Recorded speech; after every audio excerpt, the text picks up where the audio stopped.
Au début, il y avait les ténèbres, et soudain, bang! Survient la naissance d'une expansion infinie de temps, d'espace et de matière.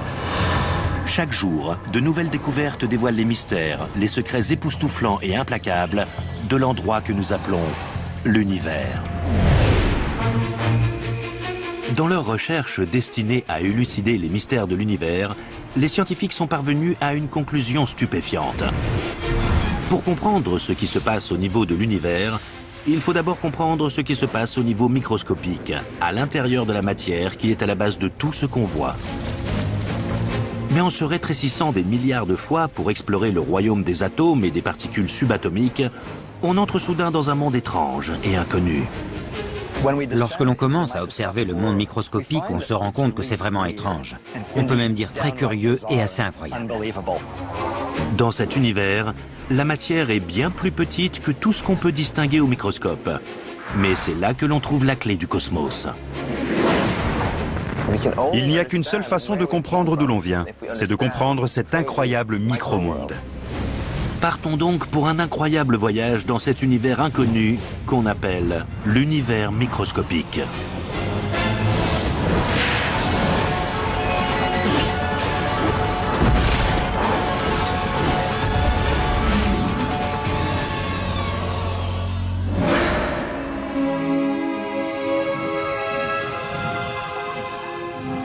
Lorsqu'on parle de l'univers, on pense immédiatement à l'immensité de l'espace, à ses milliards d'années-lumière, et à son observation grâce à des télescopes et à l'imagerie cosmique. On pense aux étoiles, aux galaxies et aux planètes et à tous ces corps immenses dans le ciel. Ce sont des corps stellaires qui se déplacent grâce à la force de gravité. Il y a des lois de la nature, et on part du principe qu'elles sont vraies, quoi qu'il arrive. Pourtant, il existe un autre univers. Un monde invisible qui régit tout ce que l'on voit autour de nous. Lorsqu'on commence à explorer le monde microscopique, des milliards de fois plus petit que le nôtre, on se rend compte que les règles sont bien plus intuitives que celles qu'on connaît dans un monde à grande échelle.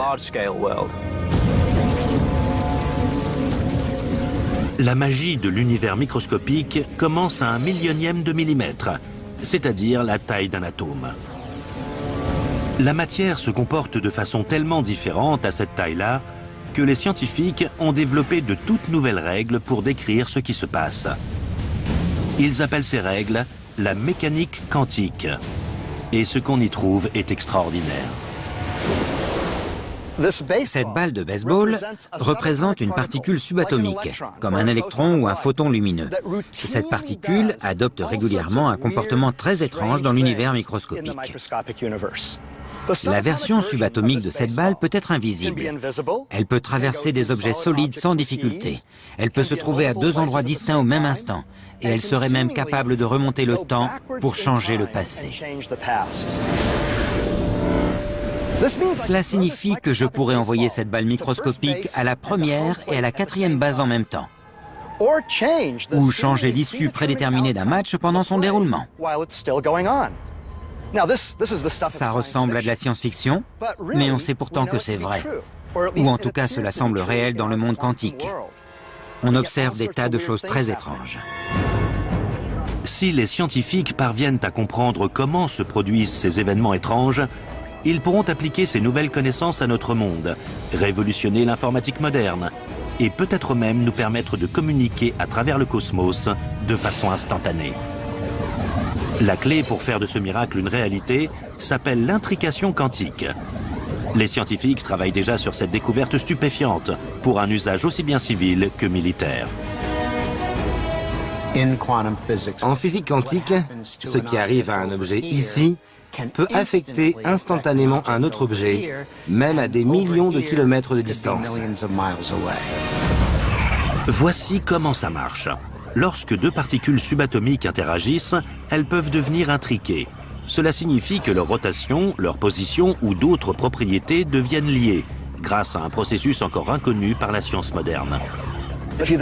À partir de là, si l'on prend des mesures sur l'une des particules, cela détermine instantanément le comportement de l'autre particule. Une fois l'expérience terminée, on se rend compte qu'en effet, l'état quantique de l'autre particule est déterminé avec exactitude dès que l'on a pris des mesures de l'état quantique de la particule partenaire. Cela signifie que si un scientifique observe l'une des particules intriquées et la force à tourner dans le sens des aiguilles d'une montre, alors l'autre particule intriquée se mettra aussitôt à tourner dans le sens inverse. Cela semble curieux, mais devient complètement stupéfiant lorsqu'on sait que les deux particules intriquées peuvent se trouver à plusieurs milliards d'années-lumière de distance. Et malgré tout, à l'instant où l'on observe la rotation de l'une des particules, cela détermine instantanément le comportement de l'autre particule. C'est très étrange, parce que ça semble montrer que l'information a été transmise de façon instantanée d'une particule à l'autre, plus rapidement que la vitesse de la lumière.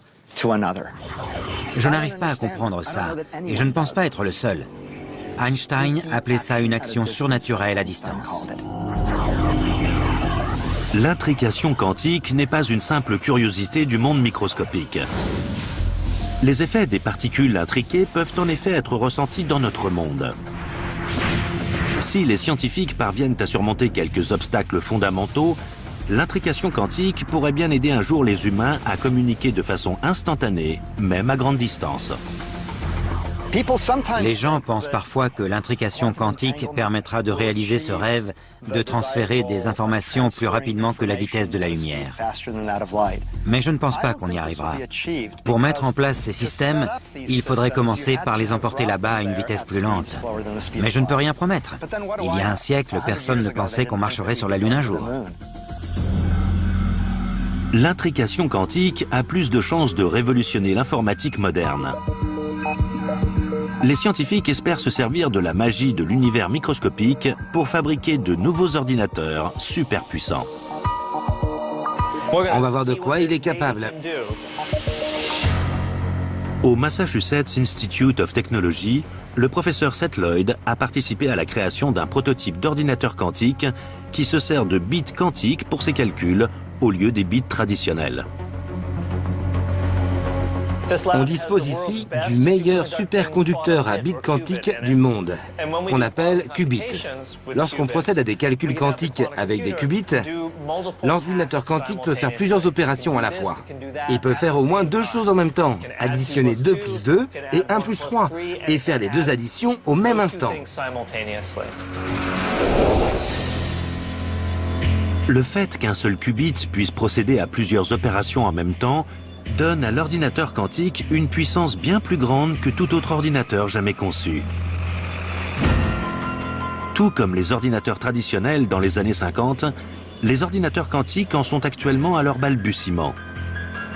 Les machines prennent énormément de place et ne peuvent encore procéder qu'à des calculs basiques. Mais ils constituent de grandes promesses pour l'avenir. La physique quantique est connue pour être étrange et pas du tout intuitive. Les ordinateurs quantiques se servent donc de ce caractère bizarre pour calculer.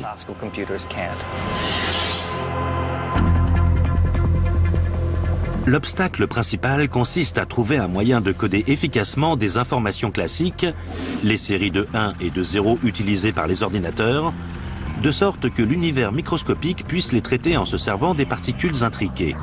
Mais quand les scientifiques auront résolu cette question, les ordinateurs quantiques pourraient bien révolutionner la planète.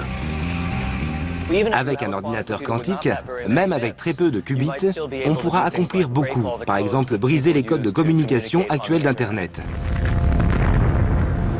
On pourra aussi résoudre des problèmes très compliqués, comportant un grand nombre de variables, comme essayer de comprendre ce qui s'est passé lors du Big Bang. Cela peut sembler difficile à croire, mais l'univers microscopique peut même s'avérer encore plus étrange que ça. L'expérience la plus connue en physique quantique montre comment un objet unique peut se trouver à deux emplacements au même moment. Le résultat de cette expérience a laissé perplexe Einstein lui-même. Au cours de leur exploration de l'univers microscopique, les scientifiques ont découvert que celui-ci est régi par des lois souvent incompréhensibles pour le commun des mortels. À la plus petite échelle imaginable, Non seulement l'information semble voyager plus vite que la lumière, mais en plus, l'observation humaine semble souvent déterminer ce qui se produit. Il semble que le comportement des éléments mécaniques quantiques ne soit pas le même quand on les regarde que quand on ne les regarde pas. Cette conclusion profonde est issue de l'expérience des fentes de Young. Cette expérience a été menée pour la première fois au siècle dernier et consiste à projeter des photons lumineux à travers une plaque de métal comportant 2 fentes. La lumière passe par les fentes et se projette sur un écran derrière la plaque. Je vais vous montrer le résultat de cette expérience extraordinaire, tout simplement grâce à quelques balles de baseball et une plaque comportant 2 trous. Normalement, dans les conditions qu'on connaît, si je jette des balles par l'un de ces 2 trous, elles vont former un motif prévisible sur le panneau placé derrière. Elles le toucheront soit d'un côté, soit de l'autre. On va le vérifier tout de suite avec plusieurs balles. Je vais les mettre dans ce lanceur. Je lance la première, on va voir ce qui se passe.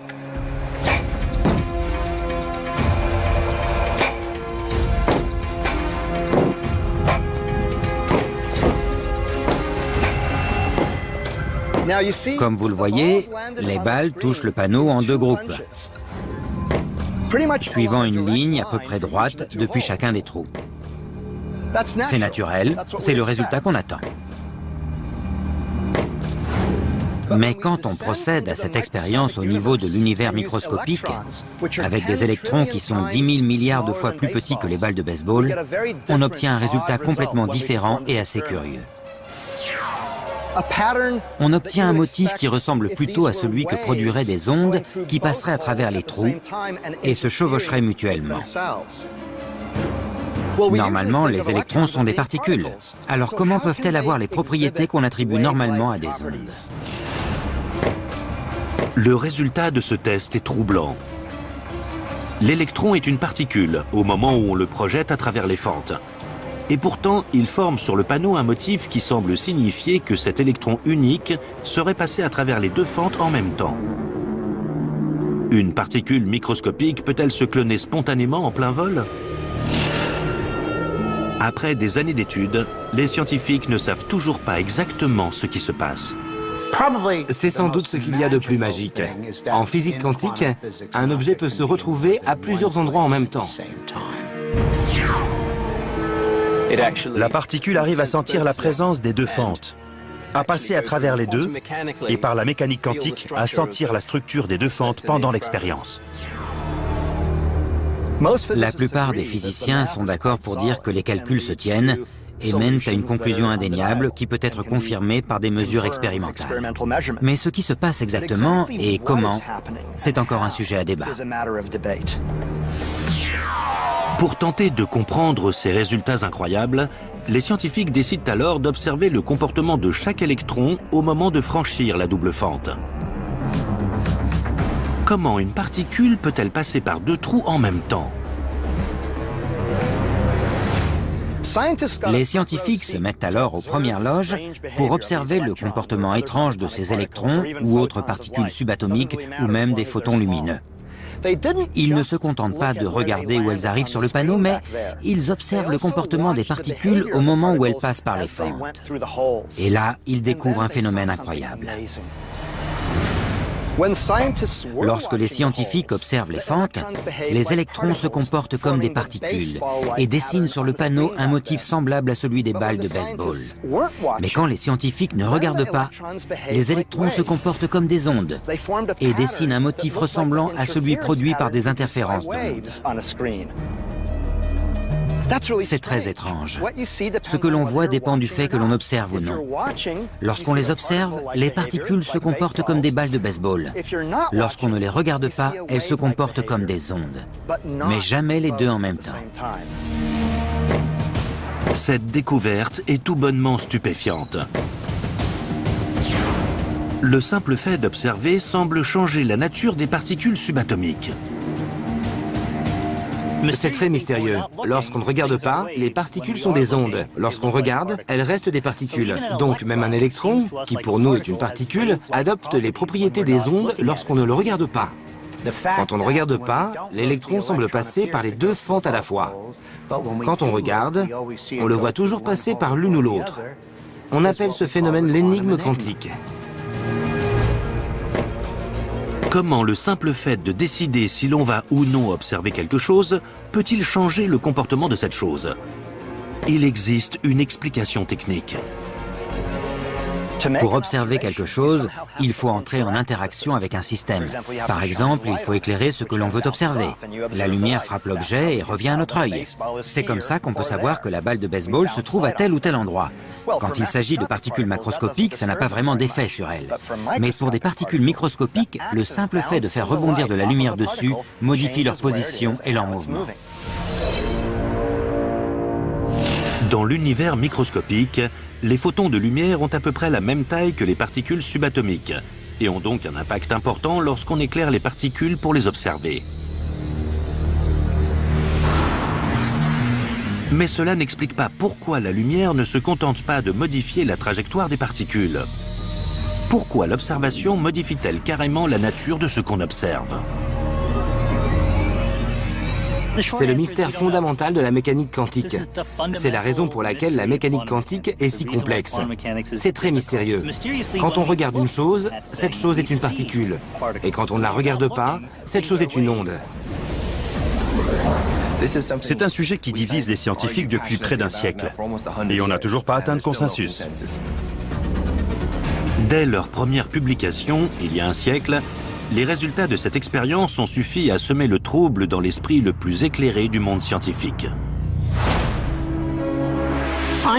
Einstein a dit « Je ne crois pas à la physique quantique parce que je crois au fait que la Lune est là, même quand je ne la regarde pas. » Einstein faisait évidemment référence au fait que d'après cette théorie, la Lune ne serait la Lune qu'au moment où on la regarderait. Toutefois, les conclusions stupéfiantes de l'expérience des fentes de Young ne s'arrêtent pas là.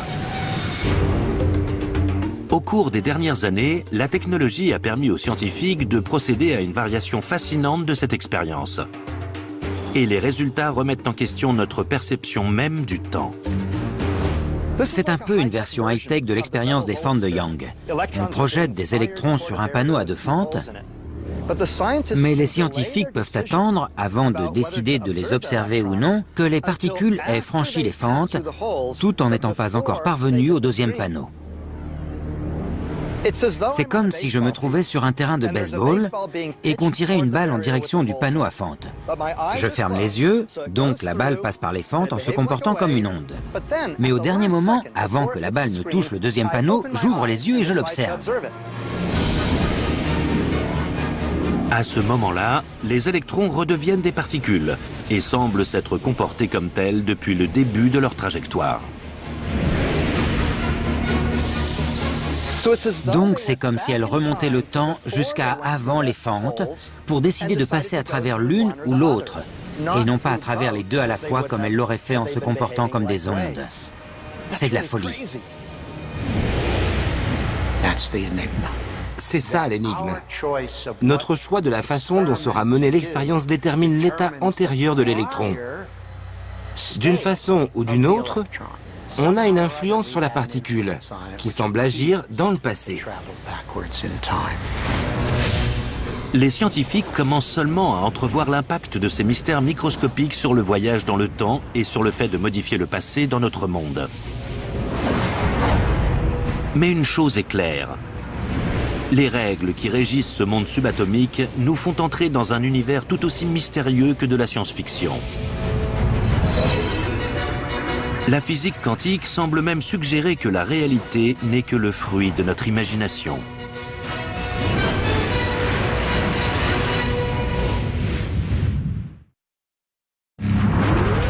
Après la découverte de grands mystères dans l'univers microscopique, les scientifiques ont rapidement cherché à les élucider, à les étudier et à les résoudre. Mais en essayant de comprendre ce qui se passait exactement dans ce royaume subatomique étrange, ils découvrent quelque chose de complètement inattendu. La nature refuse de les laisser comprendre. Quand on observe le monde microscopique, on découvre qu'il existe une incertitude fondamentale dans presque toutes les quantités qu'on cherche à mesurer. Et ce n'est pas un problème dû à la façon de prendre les mesures, c'est une incertitude de la nature elle-même. Les scientifiques appellent ce phénomène le principe d'incertitude. Et aussi étrange que soit ce principe, c'est sans doute le concept le plus profond à émerger de l'univers microscopique. On n'en peut tout simplement rien savoir avec une certitude absolue. Dans notre monde de tous les jours, on croit savoir beaucoup de choses sur les éléments qui nous entourent. Par exemple, on est capable de localiser cette boule de billard et de la frapper à une certaine vitesse, que l'on connaît aussi. On peut se servir de cette boule pour frapper d'autres boules et faire une partie de billard. Mais si l'on rétrécissait tout ça des milliers de milliards de fois dans le monde microscopique, ces boules de billard seraient comme des particules subatomiques. Dans ce royaume microscopique, les experts en physique quantique ont découvert qu'il leur est impossible de déterminer précisément ou non la position de ces particules à cause de leurs propriétés ondulatoires.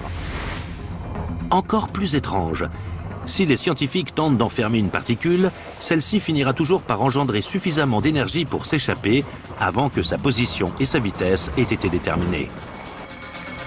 D'après le principe d'incertitude, la nature ne permet jamais l'enfermement de ces éléments fondamentaux.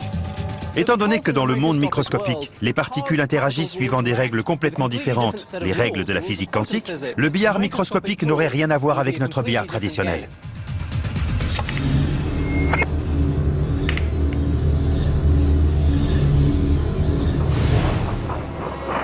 L'incertitude de l'univers microscopique s'étend bien au-delà de la localisation de ces particules.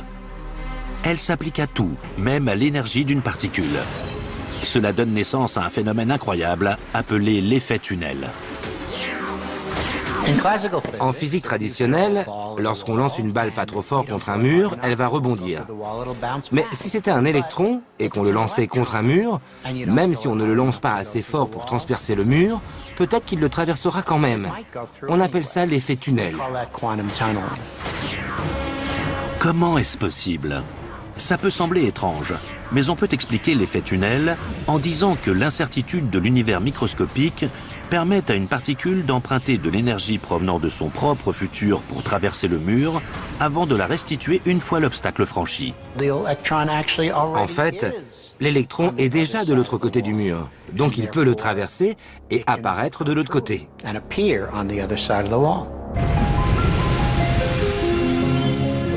Depuis la découverte de ces miracles du monde microscopique au siècle dernier, on se demande si cet effet tunnel, le fait de se trouver à plusieurs endroits en même temps ou de sembler voyager dans le temps, serait applicable dans notre monde de tous les jours.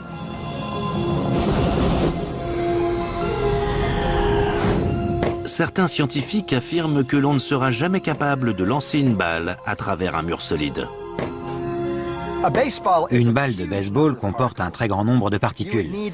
Il faudrait que toutes ces particules décident soudain au même instant, collectivement, d'apparaître à un autre endroit pour que la balle entière apparaisse ailleurs. C'est extrêmement improbable. Un électron ou un proton tout seul peut le faire. Mais plus la particule ou le groupe de particules est important, plus l'effet tunnel est difficile. Cependant, de plus en plus de physiciens travaillent au développement d'une théorie des plus extravagantes. On sait que ces minuscules particules peuvent se trouver à deux endroits à la fois. Et je sais que je suis entièrement constitué de ces particules. Alors si elles ont le don d'ubiquité, moi aussi. Les scientifiques appellent en physique quantique cette hypothèse la théorie des mondes multiples. D'après eux, tout comme les électrons lors de l'expérience des fentes de Young, nous autres humains nous trouvons tous à différents endroits au même moment.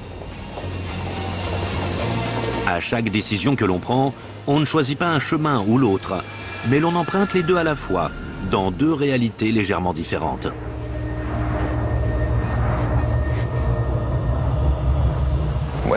Lorsque l'on utilise son esprit et sa volonté pour faire un choix, on prend en fait plusieurs décisions à la fois, qui se réalisent toutes dans des univers parallèles différents.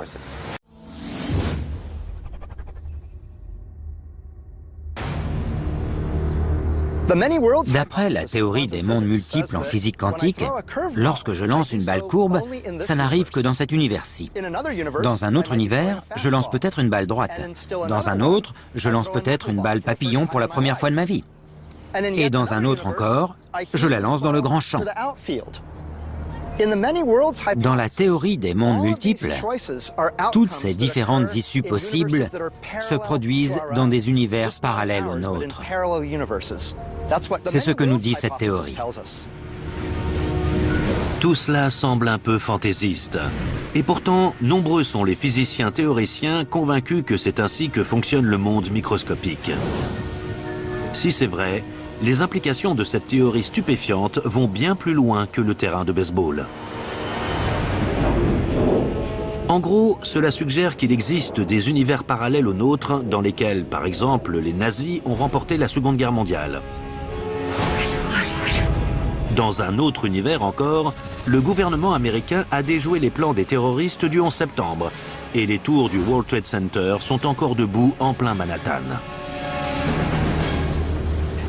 Si l'on prend la mécanique quantique au pied de la lettre, elle nous dit qu'à chaque fois qu'on observe un phénomène de physique quantique, on devient deux copies distinctes de soi-même. L'une des copies a une réponse et une autre copie en a une autre. Cela implique simplement qu'il existe de nombreuses copies de soi-même qui ont toutes vu se produire dans l'univers quelque chose de légèrement différent. De nos jours, la bizarrerie du monde microscopique est complètement admise. Beaucoup ont espéré que cette bizarrerie soit confinée à l'univers microscopique.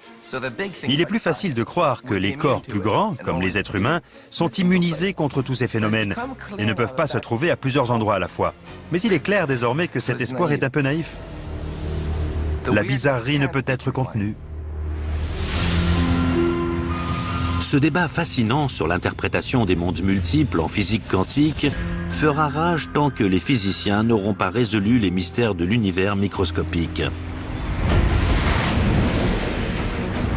Mais la conclusion de certains astronomes, c'est que l'on ne sera jamais capable d'expliquer complètement le moindre de ces mystères.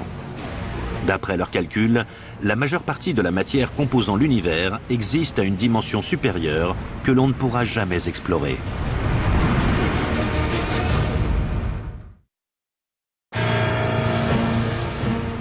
S'il y a quelque chose dans l'univers microscopique de plus étrange que les particules quantiques, c'est une matière mystérieuse. Les scientifiques ne l'ont jamais vue, mais elle joue un rôle crucial dans la formation des planètes, du système solaire et des galaxies. Les astronomes savent qu'il existe différentes sortes de matières qui exercent une influence gravitationnelle mais qu'on ne voit pas. On appelle ça la matière noire. Sans la matière noire, je n'existerais pas, parce que la matière noire a la force bienfaisante de rassembler les choses pour former une structure, former les galaxies. Et c'est absolument nécessaire au développement de la vie.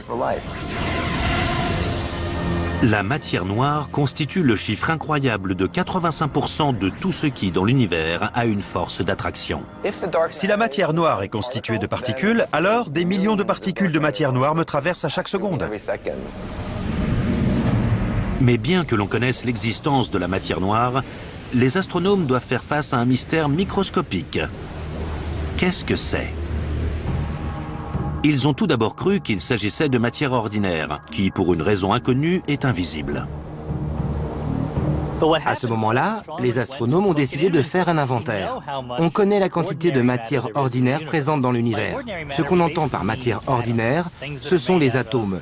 Tout ce qui est constitué de protons, de neutrons et d'électrons.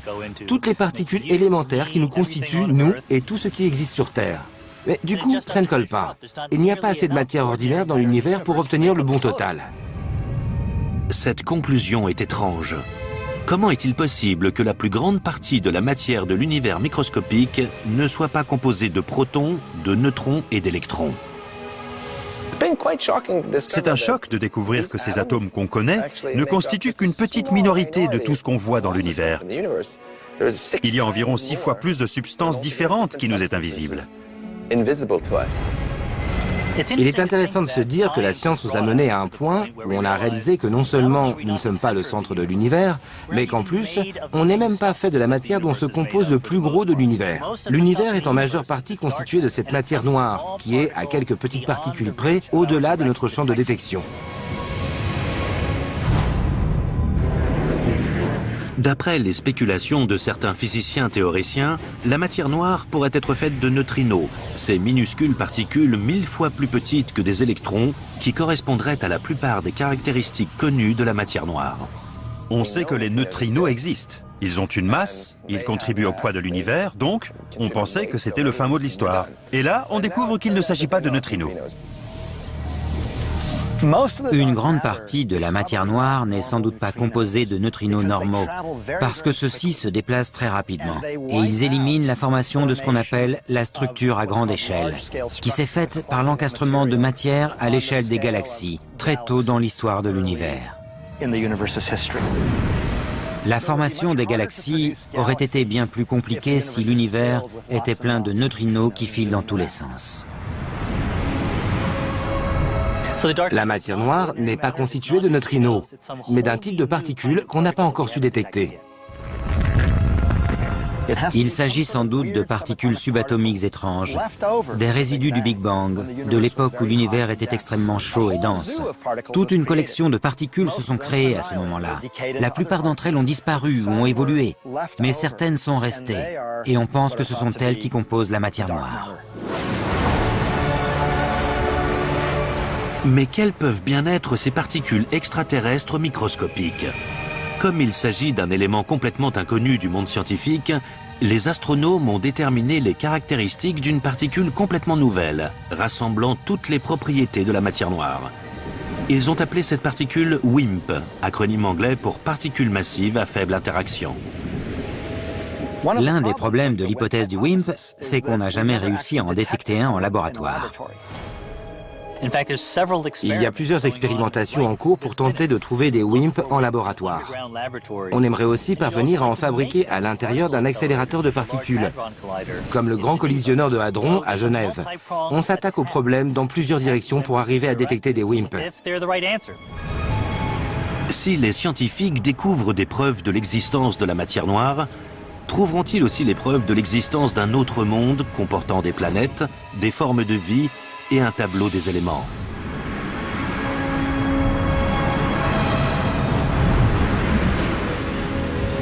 Je ne crois pas que ça puisse exister, que les particules de matière noire puissent former des planètes et des organismes. Si c'était le cas, on pourrait s'attendre à ce que la plupart des planètes de notre système solaire soient composées de matière noire. Je pense qu'il est plus probable que le secteur noir soit composé de plein de particules différentes et soit bien plus complexe qu'une particule unique.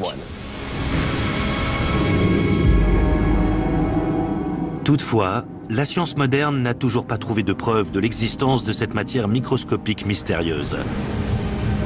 Certains scientifiques, de plus en plus nombreux, affirment que c'est parce qu'il ne s'agit pas simplement d'un matériau différent, mais qu'il se situe également dans un endroit différent, dans d'autres dimensions par exemple.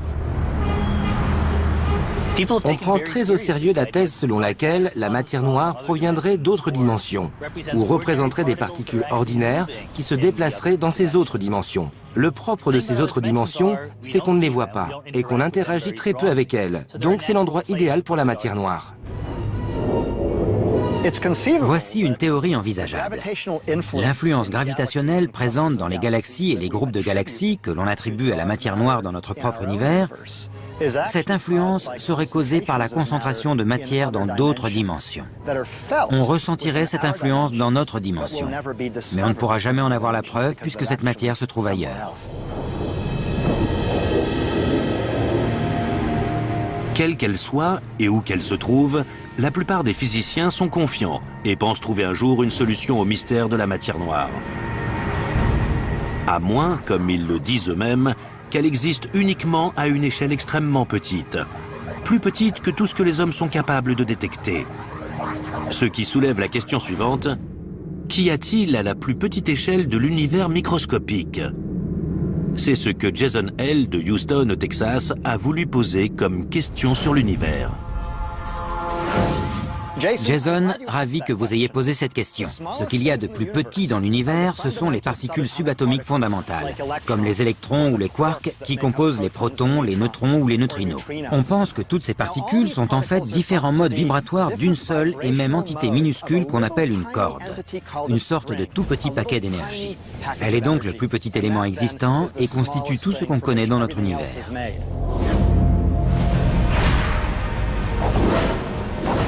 Les scientifiques commencent tout juste à explorer ces cordes, ainsi que d'autres minuscules éléments de l'univers microscopique. Et leur découverte semble bien suggérer l'existence d'un monde de l'au-delà.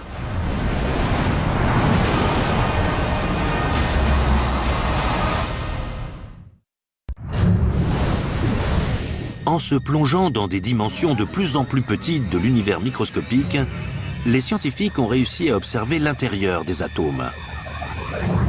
Mais qu'existe-t-il encore si l'on poursuit ce voyage fantastique toujours plus loin dans ce ténébreux monde subatomique? À des échelles plus petites que l'électron, on a un vaste territoire inexploré, encore plus qu'à l'échelle du système solaire ou même de l'univers. Les planètes, les étoiles, les galaxies de l'univers, on peut les voir, les observer. À l'inverse, il est difficile de mener des expériences qui nous permettent d'explorer directement des éléments à des échelles minuscules, que ce soit dans l'espace ou dans le temps. Ce qu'il faut pour examiner le monde microscopique, c'est un instrument de plus en plus précis, qui nous permet de distinguer des détails, même à une toute petite échelle. Mais dans leur tentative pour explorer des espaces plus petits qu'un atome, les scientifiques ont besoin d'une lumière extrêmement concentrée pour les éclairer. Il leur faut quelque chose de plus puissant. Pour observer avec plus de précision, il faut plus d'énergie. On peut se concentrer sur des détails extrêmement petits, grâce à des instruments variés, mais à très haute énergie.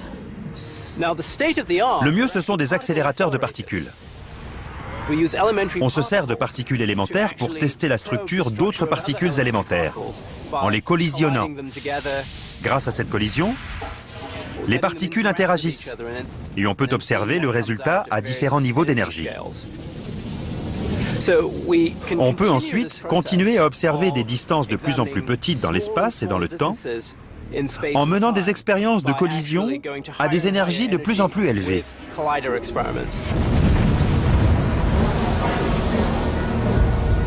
Mais même le plus grand accélérateur de particules n'a pas encore généré une énergie suffisante pour tester des éléments plus petits que les particules élémentaires présentes à l'intérieur des atomes.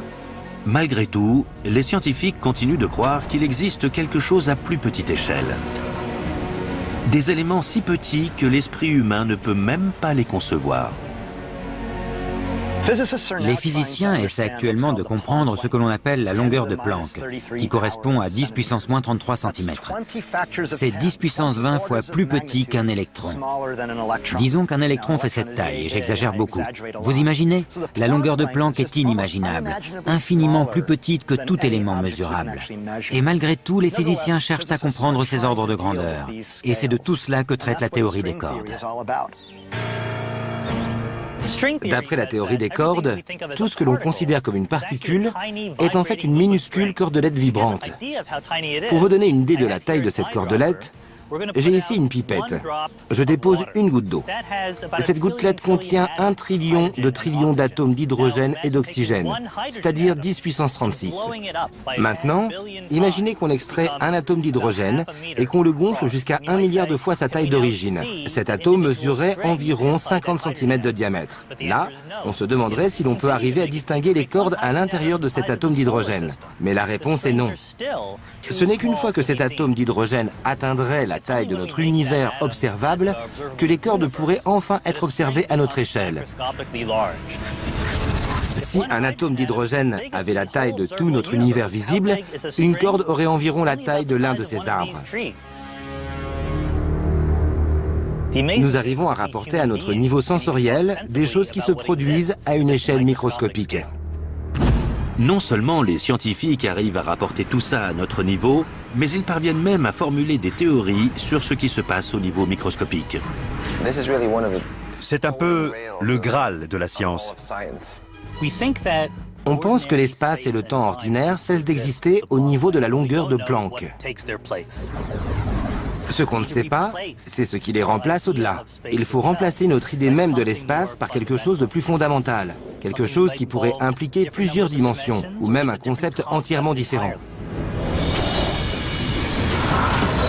L'une des possibilités serait que l'espace, à l'échelle de Planck, ressemble aux lignes d'un terrain d'athlétisme. Les lignes seraient la trame de notre univers, et entre les lignes, ce serait le néant.